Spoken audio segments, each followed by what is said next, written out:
Olá a todos, eu me chamo Lília, sou pedagoga e vim aqui hoje, a fazer a apresentação do meu trabalho de conclusão de curso, curso de pedagogia, que teve a orientação da professora Márcia Adriana Lima de Oliveira, e o título do meu TCC foi Centro Municipal de Atendimento Multidisciplinar e Alunos com TDAH, uma parceria de sucesso, breve revisão da literatura.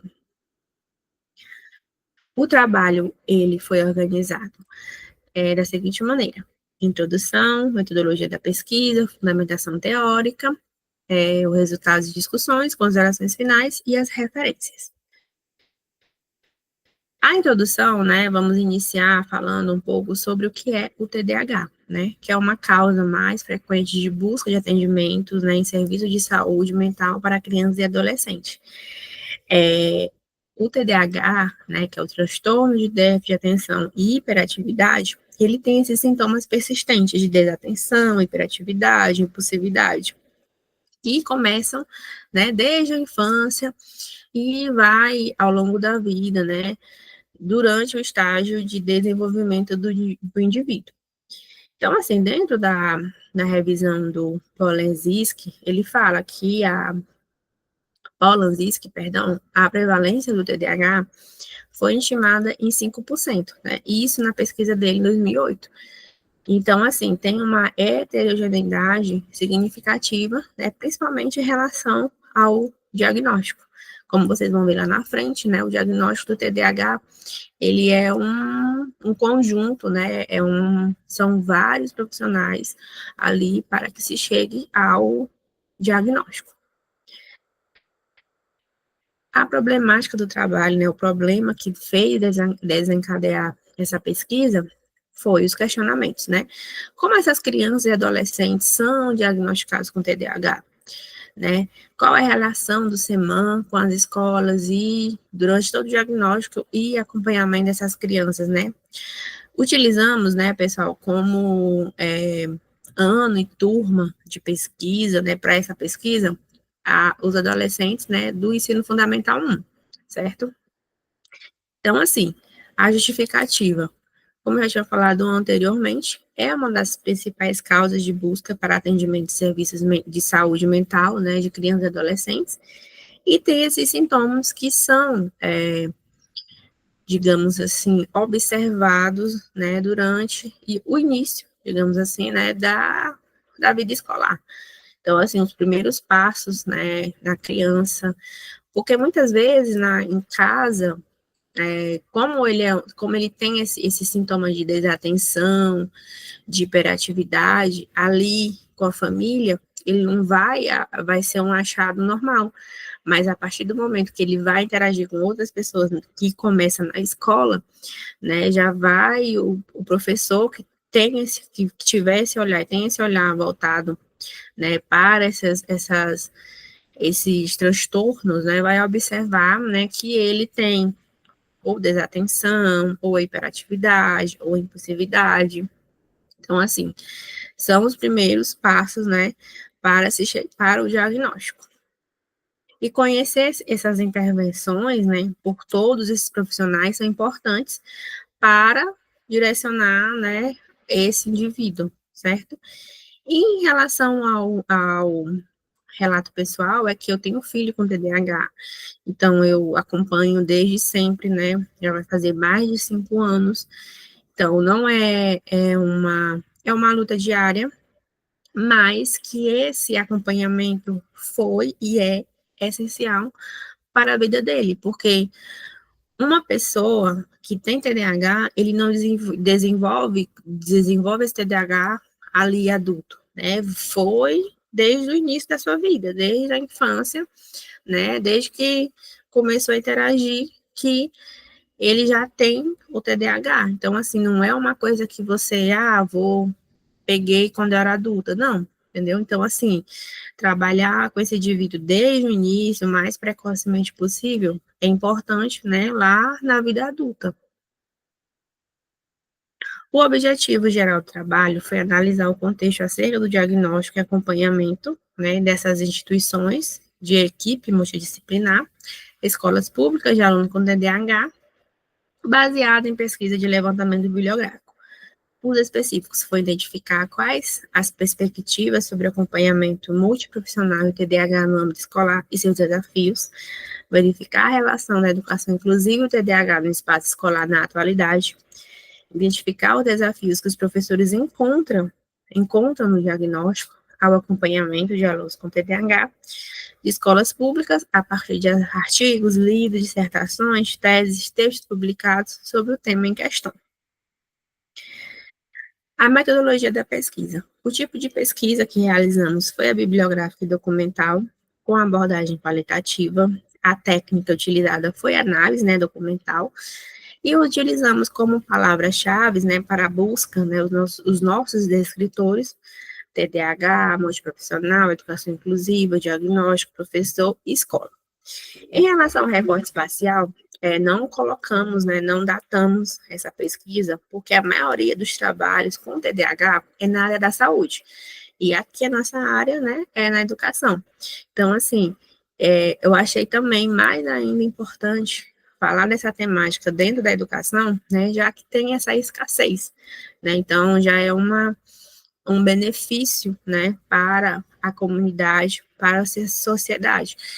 Porque ainda falando dentro do relato pessoal, muitas pessoas não têm, ou desconhecem desses acessos, que os indivíduos que têm esses transtornos possuem, têm seus direitos. Então, assim, muitas famílias são mais resistentes a buscar ajuda, ou não aceitam, ou muitas vezes não têm informação. Às vezes a própria escola não desconhece, e dificulta mais ainda esse diagnóstico e esse tratamento desses indivíduos. Os materiais documentos que utilizamos foram artigos, publicados em revistas científicas, livros, dissertações, teses, que buscamos, dentro dos principais repositórios, que foi o CAPES, CNPq. Utilizamos também de leis e de manuais de saúde. Então, para vocês entenderem um pouco o que seria essa análise documental, nada mais é do que uma análise, dos documentos, que a gente vai utilizar, que a partir dessas análises, a gente vai, como é que eu posso dizer, fazer com que eles batalhem entre si, a grosso modo. É uma forma de trabalhar levando ao nosso tema e problema proposto. E esses documentos, eles podem ser dos mais variados tipos, como leis, normas, até cartas, memorandos, diários pessoais, autobiografias. Então, assim, são uma gama de materiais que vocês podem utilizar para fazer, ajudar na pesquisa de vocês futura, E, dentro disso, a partir, desses resultados e dados que analisamos, foi feita esse roteiro, a partir do Pimentel de 2001, que ele organizou em tópicos, como vocês podem observar, e cada tópico tem a sua caracterização, foi falado o que cada tópico desse é feito dentro do trabalho da pesquisa, Em relação à fundamentação teórica, ela é bem grande, digamos assim, bem extensa. Eu já falei um pouco do que seria o TDAH, Então, assim, o TDAH, ele entra na saúde, como também na área da educação, na área das humanas. E a prevalência, o diagnóstico a gente vai ver ao longo do trabalho, lá nos resultados de discussões, também eu vou falar bastante sobre o diagnóstico, porque existe a parte médica e também a parte escolar. Então, assim, é uma gama de profissionais que são necessários e fundamentais para esse diagnóstico e esse acompanhamento. O TDAH, a história do TDAH é uma história recente, Ela teve destaque principalmente durante a guerra. Então, assim, a partir daí, começou a observar esses indivíduos com esses sintomas. Então, passaram-se a fazer pesquisas, até os anos 80, 70, 80. Não era utilizado esse termo, de TDAH, né, ele era levado em consideração como se fosse uma lesão no cérebro, né, então, assim, depois disso, com muitas pesquisas, né, já foi partir para algo além, né, de ser apenas uma lesão cerebral. Então, assim, são várias tentativas de se encontrar, né, explicar todas essas situações. Se vocês forem fazer pesquisas, né, à parte, vocês vão observar que não se ainda se sabem a origem de fato, né, definitiva, e o que causa, né, de fato, assim, como é que se pode dizer, de forma concreta o que causa o TDAH, né? Então, assim, é um conjunto de fatores que podem levar esse indivíduo a ter o TDAH. Então, na pesquisa, a gente utilizou como os principais autores, né? Polanski, Bonadio, Barclay, Oliveira, Urronde e Benziski. Dentro desse contexto, né, histórico, prevalência e diagnóstico médico escolar. Dentro do contexto educacional, né, a gente pode destacar que o TDAH ele não faz parte, né, do contexto da educação especial, né, lá na educação básica. Então, assim, em 2021, né, foi sancionada uma lei que dispõe que esses indivíduos que têm esse transtorno, não só de TDAH, mas como dislexia e outros transtornos de aprendizagem, como eles precisam ter esse acompanhamento integral, né? Então, assim, essa lei beneficiou, né, revolucionou esse, esse, esse, esse lado, né, da educação inclusiva, né, que é o TDAH e outros transtornos também. Porque, gente, o objetivo da educação inclusiva, né, é fazer com que a escola, o professor promova ações e práticas pedagógicas que atendam e ajudam a esses alunos, né, que têm esses transtornos, né, fazer com que haja uma adaptação às suas necessidades, sem excluir, né, e sem tratar eles com indiferença, né, o objetivo da educação inclusiva não é tratar eles com diferença, mas incluir ali as suas diferenças, as práticas educacionais. Então, assim, é uma adaptação do professor, né? Porque se a gente for parar para observar uma sala de aula, nenhuma sala de aula é homogênea, né? Então, assim, independente de se tenha transtorno ou não, toda sala de aula é heterogênea, né? Então, assim, são vários mundinhos ali, né? Cada cabecinha é um mundinho, e o professor tem que saber, não, a gente não aprende exatamente 100% tudo na graduação, mas na sua sala de aula, você ali tem a autonomia, né, para adaptar, né, a sua aula, o seu plano de aula, os seus objetivos, né, para atender aqueles alunos. E, né, em relação ao o CEMAN, ele é um órgão aqui de Teresina que atendem essas crianças que têm esses transtornos e outros transtornos, não somente o TDAH, mas autismo, né, outros transtornos. Ele também uma instituição recente, né, foi inaugurado em 2017, né, já foi atendido mais de 2.000 crianças, né, em relação a consultas médicas, né, a terapia foram mais de 13.000 sessões, então, assim, são muitas crianças e adolescentes atendidos.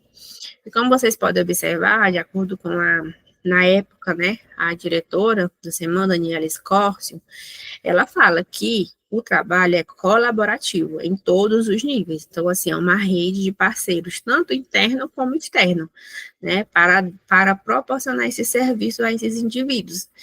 Em relação à avaliação da aprendizagem e o TDAH, né, o que a gente pode falar? Que essa aprendizagem, gente, ela é possível a todos os indivíduos, com ou sem TDAH, né? Então, assim, ela vai ocorrer de todas as ordens, pode ser cognitivas, psicoafetivas, motoras. Então, assim, é como eu já tinha falado, a avaliação entra na mesma questão da prática do professor. também tem que se adaptar, né, àquela sala de aula, aqueles alunos, independente que tenha transtorno ou não. Os resultados de discussões, né? Então, assim, após essa análise realizada, né, dos documentos, foi feita a classificação, né, em fichas, né, e eixos, né, que foram aqueles tópicos, e nos quais foram pleiteados trabalhos, né, com aqueles temas semelhantes, seja histórico, seja diagnóstico, equipe multidisciplinar, e após isso foram, né, confrontados com outros trabalhos, né, e dados obtidos. Aqui já foi a tabela, né, propriamente dita do trabalho, né, que foi construída. Então, como vocês podem ver aqui, são as fichas, os eixos, né, ou seja, os tópicos do trabalho. Aí aqui já foi a classificação, né, dentro dessas fichas, né. Aqui foi a temática em relação a cada tópico, né, e eixo.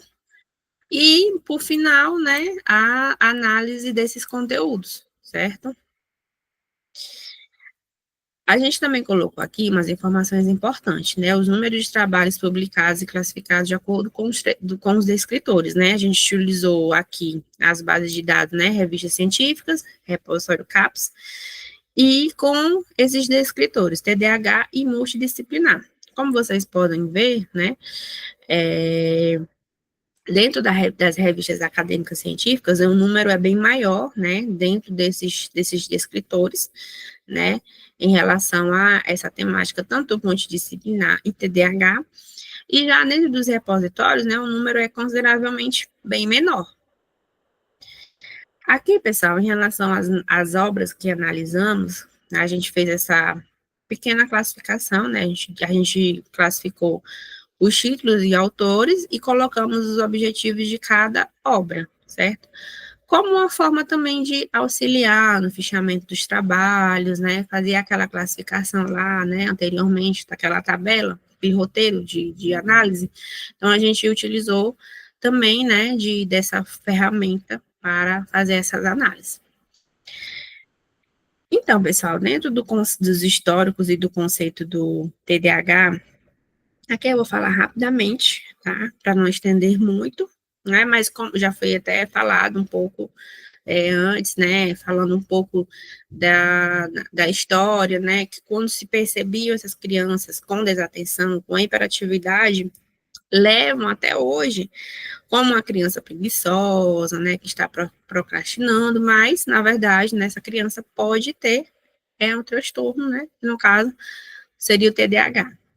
E aí, pessoal, ainda no final da década de 30, né, durante aquele período da guerra, ocorreu muitos traumas cerebrais, né? Então, assim, foi associado a esses sinais de desatenção, inquietação, a esses traumas, né? E, como eu já tinha falado anteriormente, a Segunda Guerra Mundial favoreceu essas pesquisas, né? Já que apareciam muitas pessoas com lesões e esses sintomas, né? A partir desses traumas que eles, né, foram acometidos. Então, assim, são sintomas que eram muito parecidos com outras lesões, né, que outros traumas que essas lesões causam, né, e aí tem os seus efeitos colaterais. Aí até, pessoal, o termo, né, TDAH não existia, né, eles na época denominavam de lesão cerebral mínima, né, já que tinha esses transtornos cognitivos, né, desses indivíduos. E aí, o DMS, que é o manual, né, ele já veio com esse conceito, né, de TDAH, né, que é transtorno de neurodesenvolvimento definido por níveis prejudiciais de desatenção, desorganização, hiperatividade e impulsividade. Então, assim, é importante vocês destacarem, vocês ter essa noção de que o TDAH, ele não é um transtorno de aprendizagem, como eu já tinha falado, né, bem no início, né, para não ficar repetitivo.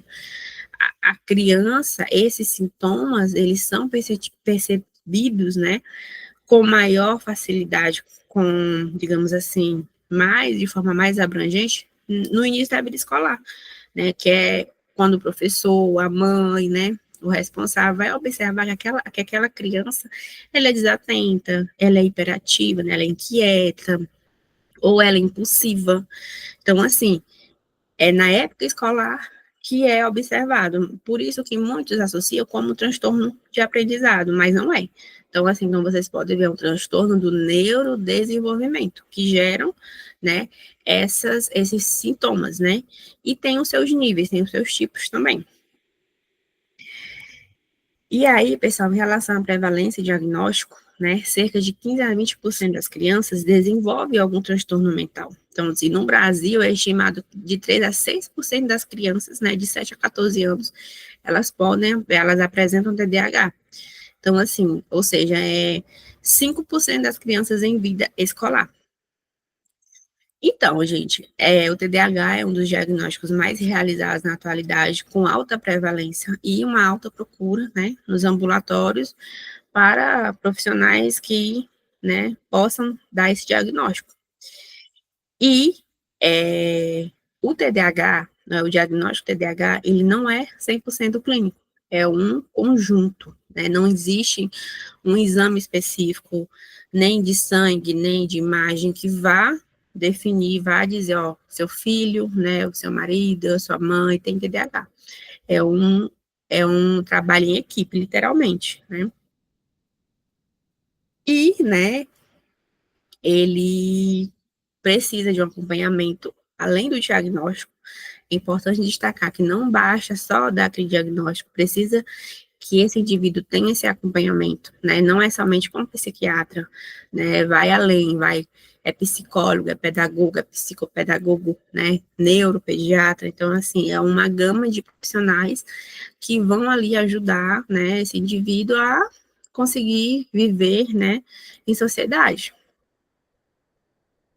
Dentro da educação inclusiva, né, da legislação, como eu tinha falado, não fica claro, né, a garantia desses indivíduos de TDAH, né, lá dentro desses artigos. Então, assim,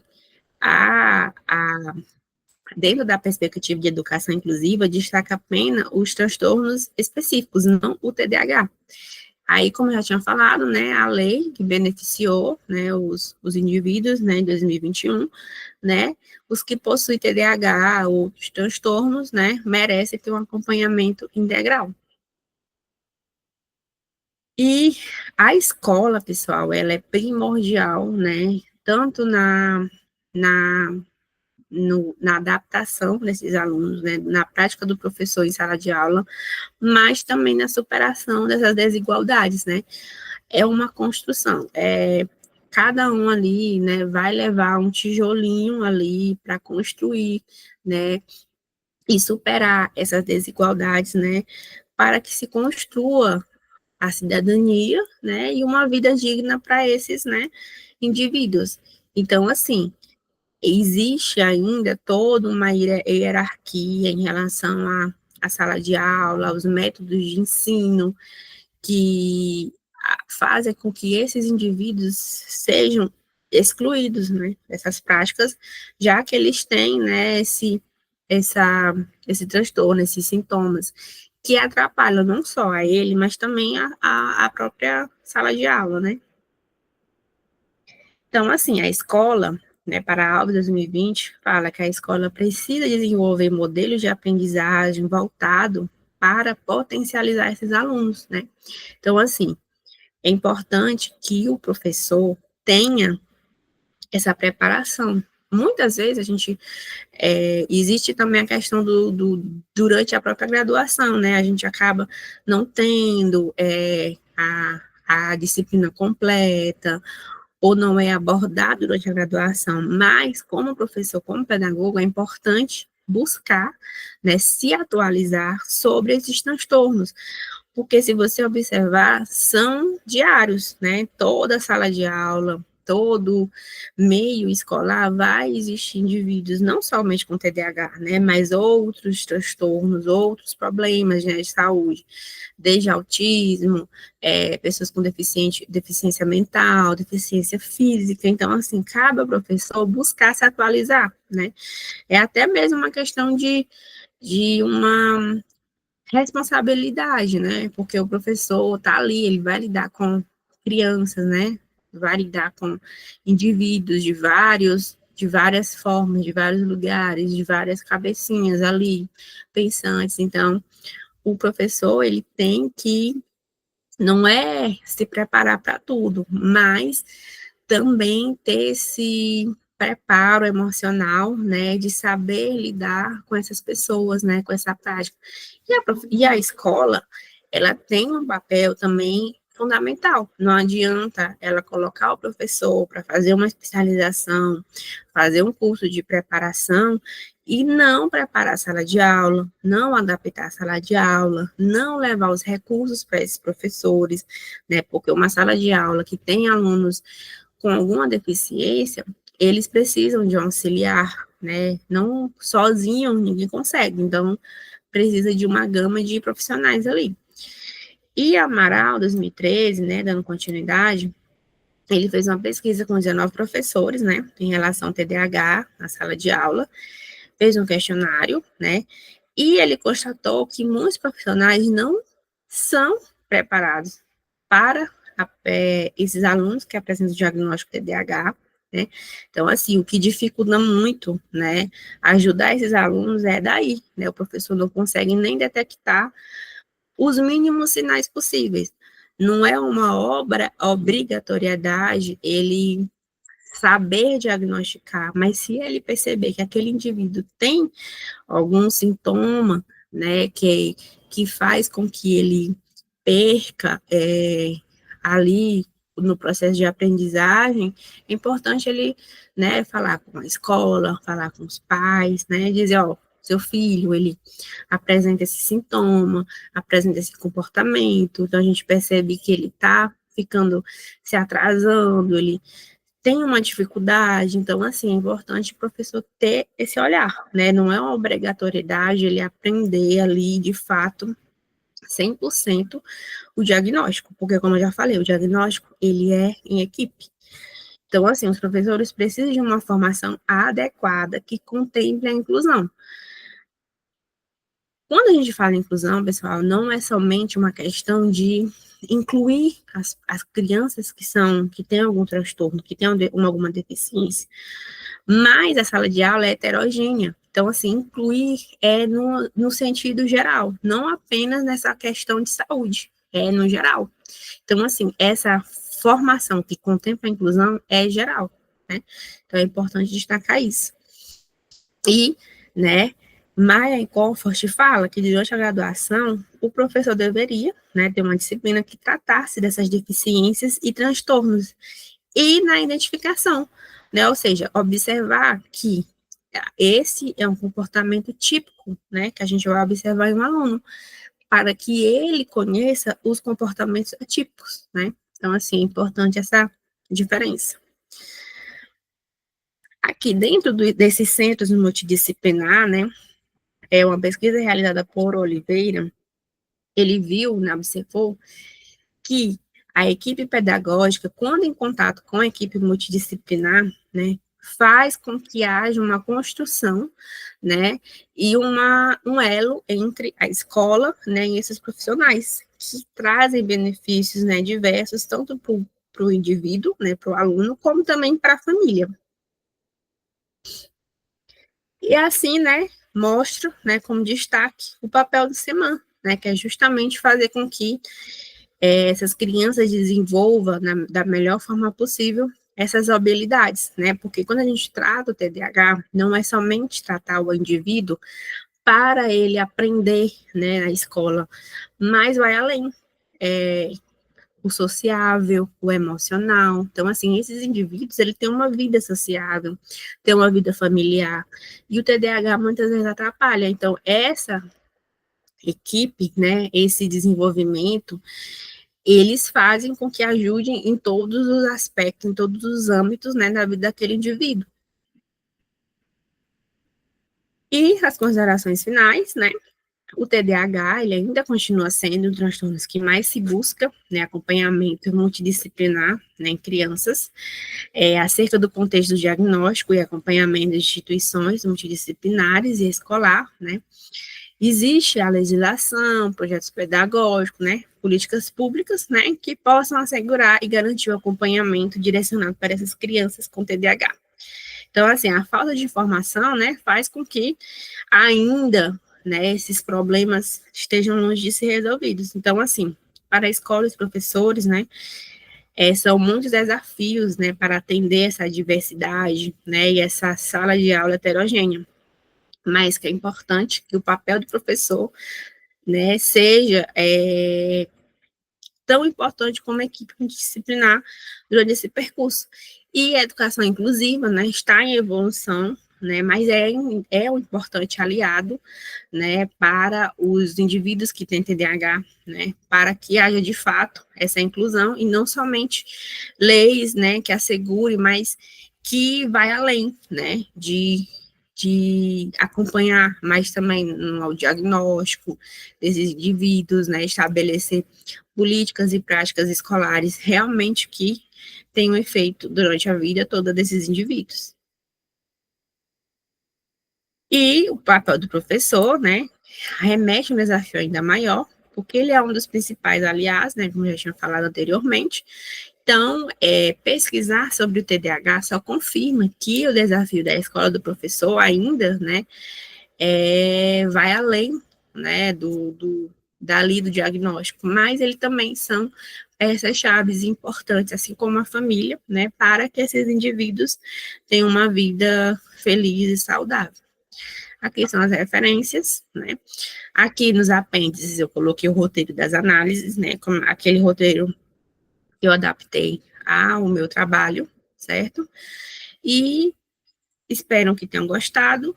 Qualquer dúvida, vocês podem estar entrando em contato com a professora Márcia Adriana e também podem estar entrando em contato comigo, que estarei à disposição.